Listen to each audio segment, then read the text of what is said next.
ഇന്നത്തെ പത്രങ്ങളിൽ വന്നത് ഈ ഡി എ സംബന്ധിച്ച് വലിയ ആശങ്ക നമ്മുടെ നാട്ടിലെ ജീവനക്കാർക്ക് വരുന്ന ഒരു വാർത്തയാണ്. ജീവനക്കാരെന്ന് പറഞ്ഞാൽ പെൻഷൻകാർ ഉൾപ്പെടെ. അതിനകത്ത് ഡി എ സർക്കാർ നൽകുന്നതിനകത്ത് വളരെ നിഷേധാത്മകമായൊരു സമീപനം എടുത്തു എന്നാണ്. അങ്ങനല്ല സർക്കാരിൻ്റെ സമീപനം എന്ന് ആദ്യം ഞാൻ പറയാൻ ആഗ്രഹിക്കുകയാണ്. ഡി എയുടെ കുടിശ്ശിക ഉൾപ്പെടെ കൊടുക്കാനുണ്ട്. ഇതെപ്പോഴും നിങ്ങളുമായിട്ട് സംസാരിക്കുന്ന എല്ലാ പത്രസമ്മേളനങ്ങളിലും ഞാൻ പറഞ്ഞിട്ടുണ്ട്. ആകെ കൊടുക്കാനുള്ളത് കുറച്ച് കുടിശ്ശികയാണ് ഡി എയുടെ. അത് സാമ്പത്തികമായിട്ട് നമുക്ക് ഇത്രയേറെ കട്ടിക്ക് വരുന്നതുകൊണ്ടാണ് അത് കൊടുക്കും. പക്ഷേ ഇവിടെ ഇക്കാര്യത്തിനകത്ത് ഞാൻ വീണ്ടും ആവർത്തിച്ച് പറയുന്നു, ക്ഷാമബത്തെയും മറ്റാനുകൂല്യങ്ങളും ഉറപ്പാക്കുന്നതിൽ പ്രതിജ്ഞാബദ്ധമായ നിലപാടാണ് സർക്കാരിനുള്ളത്. അത് സർക്കാർ കൊടുക്കുക തന്നെ ചെയ്യും. ഈ കുടിശ്ശിക ഉൾപ്പെടെയുള്ളത് കൊടുക്കുക തന്നെ ചെയ്യും. അതിന് യാതൊരു സംശയമില്ല. അസന്നിഗ്ധമായിട്ട് പറയാൻ ആഗ്രഹിക്കുകയാണ്.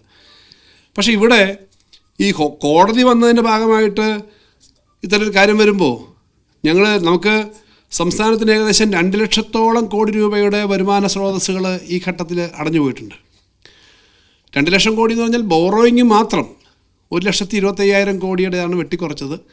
ഏറ്റവും അവസാനത്ത് ഈ മാസം ജനുവരി ഫെബ്രുവരി മാസം 3 മാസം കിട്ടേണ്ട 12,000 കോടിയിൽ 6,000 കോടിയിൽ നിന്ന് കട്ടിയതെന്ന് നിങ്ങൾക്കറിയാം. ബഹുമാനപ്പെട്ട മുഖ്യമന്ത്രിയുടെ നേതൃത്വത്തിൽ മന്ത്രിസഭാംഗങ്ങളും എം എൽ എമാരും എം പിമാരും ബഹുജനങ്ങളും എല്ലാം നടത്തിയ ഒരു വലിയ സമരം കഴിഞ്ഞ ദിവസം കഴിഞ്ഞതാണ്. ഇത് ഞങ്ങൾ കണ്ടിന്യൂ ചെയ്തുകൊണ്ട് പോകണം. കാരണം കേന്ദ്ര ഗവൺമെൻറ് അടുത്ത് ആവർത്തിച്ച് ആവശ്യപ്പെട്ടിട്ടും കിട്ടാനുള്ളത് തരുന്നില്ല. കേരളത്തിന് ആകെ ഉള്ള റവന്യൂ വരുമാനത്തിൻ്റെ 25% താഴെ, 25% താഴെയാണ് സെൻട്രൽ ഗവൺമെൻറ്റിൽ നിന്നുള്ള ഗ്രാൻറ്റുകളും ട്രാൻസ്ഫേഴ്സും. ഇത് ചില സംസ്ഥാനങ്ങളിൽ 72% വരെയുണ്ട്. ഉദാഹരണത്തിന് ബീഹാറിന് 72% കിട്ടും. ആ സംസ്ഥാനത്തിന് കൊടുക്കുന്നതിന് ഞങ്ങൾ എതിരല്ല, അത് ഞാൻ കൃത്യമായി പറയാം. പക്ഷേ ഇന്ത്യൻ ആവറേജ് 50% മുകളിലാണ്. ഇന്ത്യൻ ആവറേജ് സ്റ്റേറ്റുകളുടെ റവന്യൂ വരുമാനത്തിൽ 53% വരെ കേന്ദ്ര ഗവൺമെൻറ് എന്നുള്ള ട്രാൻസ്ഫേഴ്സും ഇതൊക്കെയാണ്. കാരണം എന്തുകൊണ്ടാണെന്ന് വെച്ച് കഴിഞ്ഞാൽ GST കൂടി കളക്ട് ചെയ്യാൻ തുടങ്ങിയതോടുകൂടി അതിൻ്റെ വരുമാനം അങ്ങോട്ടാണല്ലോ പോകുന്നത്. അതെല്ലാം കളക്ട് ചെയ്യുന്നത് ഇങ്ങോട്ട് തരുന്നത്. GST, കോർപ്പറേഷൻ ടാക്സ്, മറ്റ് ടാക്സുകളെല്ലാം കൂടി ആകെ കളക്ട് ചെയ്യുന്നതിന് 41% താഴോട്ട് കൊടുക്കും. അപ്പം അത് തരുന്നില്ല. അതുൾപ്പെടെ വരുമ്പോൾ 2 ലക്ഷം കോടി കേരളത്തിന് കിട്ടാനുണ്ട്. ക്യുമുലേറ്റീവായിട്ട് ഈ 5 വർഷം കൊണ്ട് അതിൽ കൂടുതലുണ്ട്. 50,000 കോടി വെച്ചാണ് ഒരു വർഷം അധികമായിട്ട് നമുക്ക് കിട്ടാനുള്ളത്.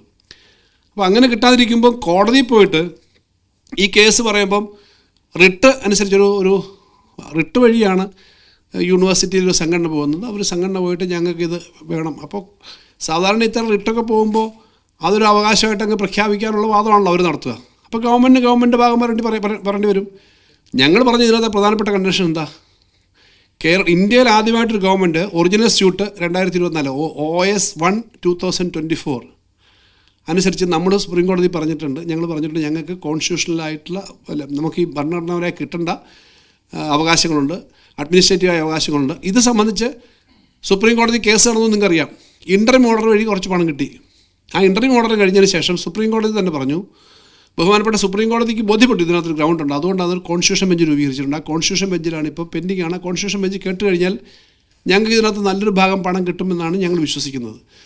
ഇപ്പോഴത്തെ സ്ഥിതിയിൽ ഈ ഗവൺമെൻറ് വന്നിട്ട് ഇത്രയേറെ സാമ്പത്തികമായിട്ട് ബുദ്ധിമുട്ട് വന്ന ഒരു കാലഘട്ടമില്ല. പക്ഷേ ആ സാമ്പത്തികമായി ബുദ്ധിമുട്ടിക്കാൻ ശ്രമിച്ചെങ്കിലും ഏതെങ്കിലും കാര്യം തടഞ്ഞു പോയിട്ടില്ല. ആകെ ഈ ഡി എയുടെ കുടിശ്ശികയാണുള്ളത്. മറ്റു കാര്യങ്ങളിലൊന്നും ഞങ്ങൾ അതിനകത്ത് പുറകോട്ട് പോകുന്ന കാര്യമില്ല. ഇത് ഇപ്പം ഗവൺമെൻറ് വന്ന സമയത്ത് ശമ്പളം മുടങ്ങുമെന്നുള്ള വലിയ പ്രചരണമായിരുന്നു. ഓരോ മാസവും വളരെ വലിയ ക്രൈസിസ് നേരിട്ടിട്ടാണ് നമ്മൾ പോയത്. അതിൻ്റെ ഭാഗമായിട്ട് ക്ഷേമ പെൻഷൻ തന്നെ 4-5 മാസം സർക്കാരിന് ഈ ശമ്പളമെല്ലാം കൃത്യമായി കൊടുക്കാൻ ക്ഷേമ പെൻഷൻ നമുക്ക് നിർത്തിവെക്കേണ്ടി വന്നിട്ടുണ്ട്. അപ്പോൾ അത്രയും പരീക്ഷണങ്ങൾ നേരിട്ടിട്ട് ഈ 5 വർഷം നമ്മൾ കൃത്യമായി പോയി. ഒരു കാര്യം ഞാൻ വളരെ കൃത്യമായി പറയാം, UDF ആയിരുന്നു ഈ 2ാം പിണറായി സർക്കാർ വരുന്നതിന് പകരം ഗവൺമെൻറ് വരുന്നതെങ്കിൽ ശമ്പളവും പെൻഷനും ഒക്കെ മുടങ്ങിയതെന്ന് മാത്രമല്ല 2002 അന്ന് ശ്രീ AK ആന്റണി മുഖ്യമന്ത്രിയായിരുന്ന സമയത്ത് ഇറങ്ങിയ ഒരു ഓർഡർ ഇപ്പോഴും ആ ചരിത്രരേഖകൾ നോക്കി അറിയാം. DAയുടെ കാര്യങ്ങളിൽ ഇടപെട്ടു, ലീവ് സറണ്ടർ നിർത്തി, മറ്റു കാര്യങ്ങൾ നിർത്തി. അന്നും LDFൻ്റെ സമീപനം ഇതെല്ലാം ജീവനക്കാരുടെ അവകാശമാണെന്നാണ്, കൊടുക്കേണ്ടതാണ്. പക്ഷേ കോടതി പോയി പൊളിറ്റിക്കലായിട്ട് പറയുകയല്ല വേണ്ടവർ. കോടതിയുടെ മുന്നേ നമ്മൾ പറഞ്ഞൊരു അഡ്മിനിസ്ട്രേറ്റീവായ തീരുമാനം തന്നെയാണ്, യാതൊരു സംശയമില്ല. കാരണം കോടതി ഇപ്പം സെൻട്രൽ ഗവൺമെൻറ്റും ഇങ്ങനെ ചില സമയത്ത് ഇപ്പോൾ കോവിഡ് സമയത്ത് കൊടുക്കാൻ പറ്റിയിട്ടില്ല, നിർത്തി. നമ്മളന്ന് കൊടുത്തു. ശമ്പള പരിഷ്കരണം കോവിഡ് സമയത്ത് നടത്തിയ ഒരേ ഒരു സ്റ്റേറ്റ് കേരളമാണ്. അപ്പോൾ ശമ്പള പരിഷ്കരണം ഉൾപ്പെടെ നടത്തിയൊരു സ്റ്റേറ്റ് നമ്മുടെ കേന്ദ്ര ഗവൺമെൻറ് തന്നെ കുറേ മാസങ്ങളിലെ DA അന്ന് കൊടുത്തില്ല. DA കൊടുക്കാഞ്ഞതെന്ന് പറഞ്ഞാൽ എന്താ ഫിനാൻഷ്യൽ ഇഷ്യൂസ് കാരണമാണ്. അതിനൊന്നും ആരും കോടതിയിൽ പോയിട്ട് മേടിക്കുന്നില്ല. കോടതിയിൽ പോയിട്ട് ഇത് എൻഫോഴ്സിബിൾ ആയിട്ടുള്ള കാര്യമല്ല. ഇത് ഗവൺമെൻറ് അഡ്മിനിസ്ട്രേറ്റീവ് തീരുമാനമാണ്. ഗവൺമെൻറ്റിന് വേണ്ടിയിട്ട് ഞാൻ പറയുന്നു, ഗവൺമെൻറ്റിൻ്റെ ഇപ്പോൾ പ്രധാനം ചെയ്യുന്ന ധനകാര്യ വകുപ്പ് മന്ത്രി എന്നതിലെല്ലാം പറയുന്നത് ഈ കാര്യങ്ങളെല്ലാം കൊടുക്കുമെന്ന് തന്നെയാണ് ഗവൺമെൻറ് കാഴ്ചപ്പാട്. അത് വെറുതെ പറയുന്നതല്ല. ഞാൻ ധനകാര്യമന്ത്രിയായി ചുമതല ഏറ്റെടുത്ത രണ്ടാം പിണറായി സർക്കാരിൻ്റെ വരുന്ന സമയത്ത് ശമ്പള പരിഷ്കരണത്തിൻ്റെ വലിയ ഉത്തരവാദിത്വവും ബാധ്യതയും ഉണ്ടായിരുന്നു. ഒരു വർഷം 25,000 കോടിയെങ്കിലും നമ്മുടെ കമ്മിറ്റ്മെൻറ്റ് കൂടി.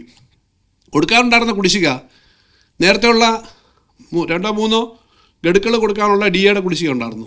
ശമ്പള പരിഷ്കരണം നടപ്പിലാക്കിയതിൻ്റെ ഒരു ബാക്ക്ലോഗ് ഉണ്ടായിരുന്നു. ഇത് ഘട്ടം ഘട്ടമായി കൊടുക്കുമെന്ന് പറഞ്ഞ് PFE ചേർത്തു. അത് ഇപ്പോൾ അതിൻ്റെ ഓരോ ഘട്ടം കൊടുത്തുകൊണ്ടിരിക്കുക. DR മുഴുവൻ കൊടുത്തു തീർത്തു. എന്നുവെച്ചാൽ പെൻഷൻകാരുടെ മുഴുവൻ കൊടുത്തു തീർത്തു. DA കൊടുത്തുകൊണ്ടിരിക്കുകയാണ്.